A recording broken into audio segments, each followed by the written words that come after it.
যিনি বাংলাদেশকে স্বৈরাচার মুক্ত করেছেন তিনি আর কেউ নন, তিনি হল আমাদের নেত্রী, দেশনেত্রী বেগম খালেদা জিয়া। 8 বছর 14 জুলাই মাসে যারা আন্দোলন শুরু করেছিল, বিশেষ করে চলমান আন্দোলনকে, আমাদের 15 বছরের চলমান আন্দোলনকে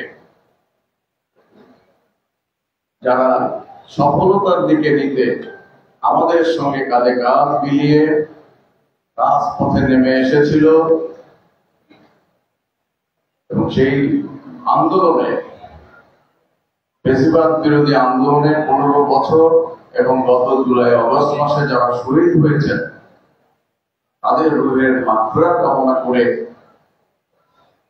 আমি বলতে চাই, এই জুলাইকে আমাদের ধারণ করতে হবে যাতে বাংলাদেশে আর কোনদিন ফ্যাসিবাদের জন্ম না হয়।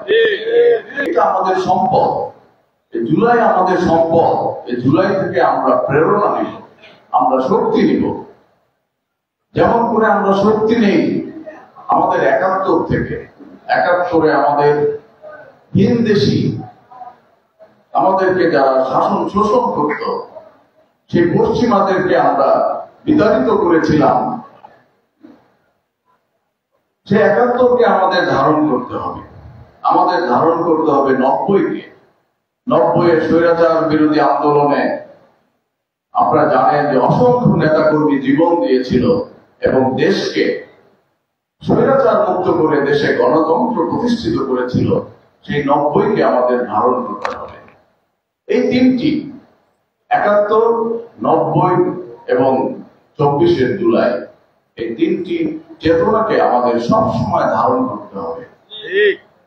তাহলে আমরা দেশপ্রেমিক হতে পারবো, তাহলে আমরা গণতন্ত্র প্রেমিক হতে পারবো, তাহলে আমরা সত্যিকারে জাতীয়তাবাদী আদর্শের সৈনিক হতে পারবো।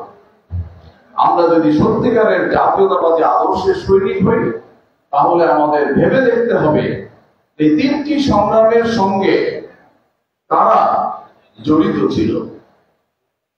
আমি যদি বলি আপনারা হয়তো বুঝতে পারবেন, আওয়ামী লীগের দায়িত্বশীল নেতৃত্ব যখন ব্যর্থ হয়েছে স্বাধীনতার ঘোষণা দিতে, সেই সময় একজন অখ্যাত মেজর যিনি রাতারাতি বিখ্যাত হয়ে গেলেন একটি ঘোষণার মধ্যে দিয়ে, যিনি স্বাধীনতা যুদ্ধের ঘোষণা দিলেন এবং বাংলাদেশের মানুষকে প্রতিরোধের আহ্বান জানিয়ে বাংলাদেশের আবাল বৃদ্ধ বনিতাকে রক্ষা করলেন এবং দেশকে 9 মাস রণাঙ্গনে যুদ্ধ করে দেশকে স্বাধীন করলেন। সেই বিখ্যাত, অখ্যাত থেকে বিখ্যাত মেজর, যিনি জাতীয়তাবাদী দলের প্রতিষ্ঠাতা শহীদ রাষ্ট্রপতি জিয়াউর রহমান। কেমন দেশপ্রেম থাকলে একজন সামরিক বাহিনীতে কর্মরত অফিসার যিনি বিদ্রোহ করেন, যদি সেই সময় স্বাধীনতা যুদ্ধে আমরা বিজয় লাভ না করতাম তাহলে সেই মেজরের কি হতো সেটা তো অবশ্যই আপনারা বোঝেন। একজন সামরিক বাহিনী কর্মরত অফিসার যখন দেশদ্রোহী হয়ে যায়, যখন তার নিয়মিত বাহিনীর বিরুদ্ধে যুদ্ধ ঘোষণা করে, তখন তার শেষ পরিণতি কি হয় সেটা জিয়াউর রহমান অবশ্যই জানতেন। তারপরেও দেশ মাতৃকার টানে যিনি জীবন বাজি রেখে এবং পরিবার পরিজনকে ক্যান্টনমেন্টে অরক্ষিত অবস্থায় রেখে যিনি স্বাধীনতা যুদ্ধের ঘোষণা দিয়েছিলেন, আমরা সেই নেতার দল করি। তারপরে দেখেন যে 90-কে আমি ধারণ করতে বলেছি, সেই 90-এর অগ্রণী ভূমিকায় কে ছিলেন? সেই সময় দেশে অপরাপর অনেক রাজনৈতিক দল ছিল, কিন্তু আমরা দেখেছি তারা স্বৈরাচারের সঙ্গে কখনো লং ড্রাইভে গিয়েছেন, কখনো রাতের অন্ধকারে আঘাত করে নির্বাচনে গিয়েছেন, কিন্তু একমাত্র নেত্রী যিনি জনগণের সঙ্গে যে ওয়াদা দিয়েছেন স্বৈরাচারের বিরুদ্ধে আপসহীন সংগ্রাম করে যিনি বাংলাদেশকে স্বৈরাচার মুক্ত করেছেন, তিনি আর কেউ নন, তিনি হল আমাদের নেত্রী, দেশনেত্রী বেগম খালেদা জিয়া।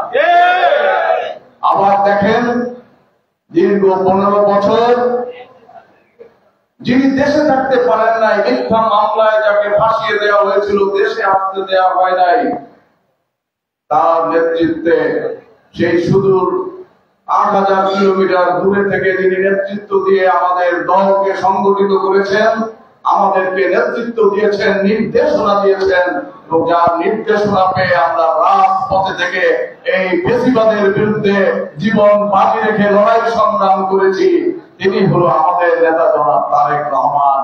কাজেই এই জাতির জন্য তিনটি গর্বের ধন, গর্বের বিষয় ৭১, ৯০ এবং ২৪, এই তিনটির সঙ্গে যে পরিবার জড়িত, যে জেনারেশন থেকে জেনারেশন জড়িত, সেটি হলো জাতীয়তাবাদী দলের ধারক এবং বাহক আমাদের নেতা শহীদ রাষ্ট্রপতি জিয়াউর রহমান।